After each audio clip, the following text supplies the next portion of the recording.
आप सभी अभी कोई ना कोई डिज़ायर को अपने मैनिफेस्ट कर रहे हो, लॉ ऑफ अट्रैक्शन का यूज़ कर रहे हो और पूरी शिद्दत से अपनी डिज़ायर को मैनिफेस्ट करने की कोशिश कर रहे हो, ठीक है? तो आज का जो हमारा सवाल है वो है कि हम अफ़र्मेशंस को बोल क्यों नहीं सकते हैं? लिखना ही क्या इम्पोर्टेंट है? क्या बोल कर ही हम मैनिफेस्ट कर सकते हैं? लिखना ही इतना ज़्यादा इम्पोर्टेंट क्यों है? ठीक है? तो हम इस क्वेश्चन का आंसर बिल्कुल देंगे, लेकिन उससे पहले हमें इसके बारे में जानना, थोड़ा इसके बारे में बात करना बहुत इम्पोर्टेंट होता है कि अफर्मेशंस क्यों इम्पोर्टेंट है और थोड़ा कैसे वर्क करता है, ठीक है? आप सबको पता होगा, बट फिर भी हमें एक बार बात करना इम्पोर्टेंट है। तो सबसे पहली बात कि जो लॉ ऑफ अट्रैक्शन मैनिफेस्टेशन है, वहां पे जो ये अफर्मेशंस है, सबसे इम्पॉर्टेंट एक्शन है जिसे हम कॉन्शियस तरीके से लेते हैं, ठीक है?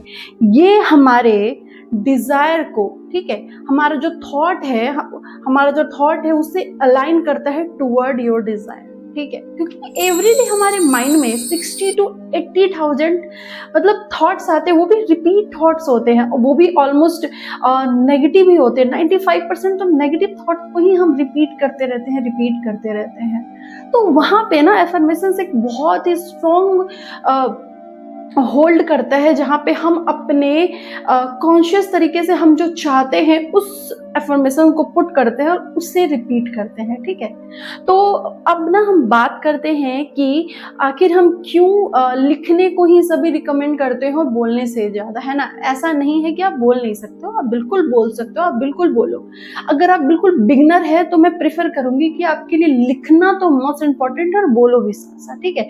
तो मैं इसे आपको ना 4 पॉइंट्स में डिवाइड करके बात करूंगी, जिससे कि आपके लिए समझना इंपॉर्टेंट होगा और आपके माइंड में बिल्कुल ये क्लियर हो। पॉइंट नंबर 1, जब भी हम एफर्मेशंस को बोलते हैं, ठीक है, तो जैसे कि हमारे माइंड में आपको पता है कि इतने सारे थॉट्स वन डे में आते हैं, तो जब भी हम कोई एफर्मेशंस को बोलते हैं, लाइक जैसे कि आई एम कॉन्फिडेंट, ठीक है, तो आप जब इसे बोलते हो, सिर्फ बोलते हो आई एम कॉन्फिडेंट, तो बहुत हाई चांसेस होते हैं कि आपके माइंड में कोई और थॉट जो आपकी लाइफ में चल रहा है या कोई नेगेटिव थॉट उस टाइम पे आपके माइंड में आ जाए, और हमारा जो माइंड है ना, उससे एफर्ट करना पड़ रहा है इस एफर्मेशन को बोलने के लिए। क्यों? क्योंकि इसे हम कॉन्शियस तरीके से सोच के जानबूझ कर बोल रहे हैं, और उस थॉट को सोचने के लिए उसे कोई एफर्ट नहीं करना पड़ रहा है। तो आपको पता ही है कि हमारा माइंड एफर्टलेस चीजों को जल्दी कैच करता है, तो वहां पे क्या होता है कि आपको कोई एफर्ट नहीं करना और आपका माइंड उसे कैच करके और उससे बार बार बोलने लगता है, और आप भूल जाते हो कि पता नहीं कब मैं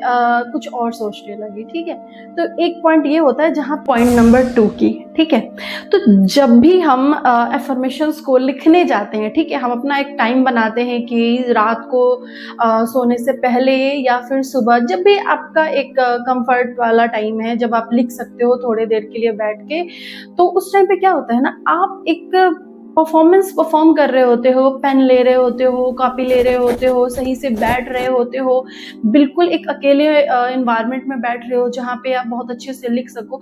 तो आपका जो सबकॉन्शियस माइंड है उस टाइम पे क्या होता है ना, एक्टिव हो जाता है कि हाँ, हम इस चीज को परफॉर्म करने जा रहे हैं, और आपका माइंड बिल्कुल फोकस होता है उस तरफ, ठीक है? आपको कुछ और समझ में नहीं आता है, ठीक है? तो इसलिए हमें लिखना सबसे ज्यादा इम्पोर्टेंट है। थर्ड पॉइंट की, ठीक है, जहां पर कि जब हम किसी भी एफर्मेशंस को लिख रहे होते हैं, तब क्या होती है, 3 चीजें एक साथ होती है। पहली, जब भी हम लिख रहे होते हैं तो हमारे माइंड में एक विजुअलाइजेशन चलती है ना? जैसे कि मैं अभी लिख रही हूँ कि मैं हाथी देख रही हूँ, तो आपके माइंड में वो हाथी की पिक्चर आएगी। आप लिखोगे आई एम कॉन्फिडेंट, तो आप उस तरीके से अपने माइंड में इमेजिन करोगे खुद को कि मैं कॉन्फिडेंट हूँ, ठीक है? यहाँ पे कोई भी इन्फॉर्मेशन हो सकती है, जैसे कि मैं जॉब कर रहा हूँ, मेरी शादी उस पर्सन से हो चुकी है, अब कुछ भी हो सकता है यहाँ पे, ठीक है?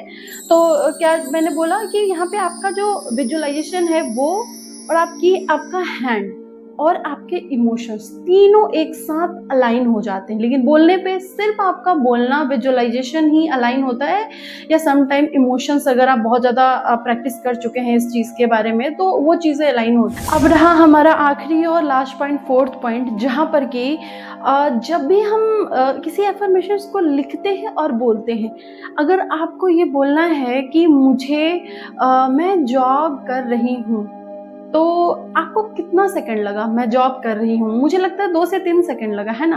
लेकिन जब आप इस चीज़ को लिखेंगे तो आप 3 टाइम 4 टाइम ज़्यादा टाइम लगेगा, मतलब 10 से 15 मिनट लगेगा आपको इस चीज़ को लिखने में।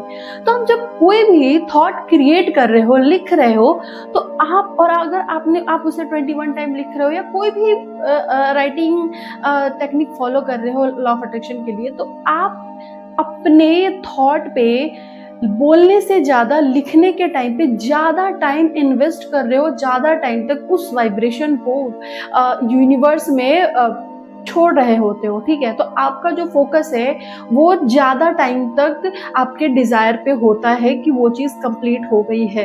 तो इस टाइम पे क्या होता है कि आपका जो डिज़ायर है उसे मैनिफेस्ट करने का जो चांसेस है वो बहुत ही ज़्यादा बढ़ जाता है। देखो, मैनिफेस्ट तो होता ही है, मतलब चांसेस बहुत ज़्यादा बढ़ जाते हैं बोलने से ज़्यादा, ठीक है?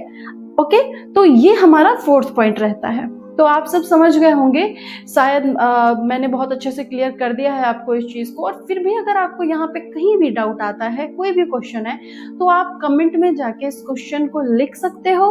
एंड अगर आपको उस पे कोई वीडियो चाहिए तो डेफिनेटली मैं आपके लिए वो वीडियो लेकर आऊँगी। एंड ये चैनल आप लोगों को हेल्प करने के लिए है, और हम सब इस सिचुएशन से गुजर चुके हों। हम सब के जब भी हमने भी इस जर्नी को स्टार्ट किया था, तब हमारे भी माइंड में सब बहुत सारी चीज़ें आती थी कि मैं बोल लेती हूँ यार, क्योंकि कई बार ना लिखने में आलस आता था। लेकिन ट्रस्ट मी गाइज, लिखने में जितने अच्छे से चीज़ें मैनिफेस्ट होते हैं, मुझे नहीं लगता कोई सी चीज़ नहीं है जो मैनिफेस्ट नहीं होगी अगर आप लिखते हो तो, है ना? क्योंकि आपका माइंड बहुत अच्छे से फोकस होता है, बिल्कुल वहाँ पे आप टाइम ज़्यादा देते हो, बिल्कुल एक फोकस वाइब्रेशन आप यूनिवर्स को दे रहे होते हो अपनी डिज़ायर को लेकर। तो ठीक है, चलते हैं हम। एंड कोई भी क्वेश्चन हो तो प्लीज़ आप लिखना, मैं उस पे वीडियो लेकर आऊँगी। Bye bye.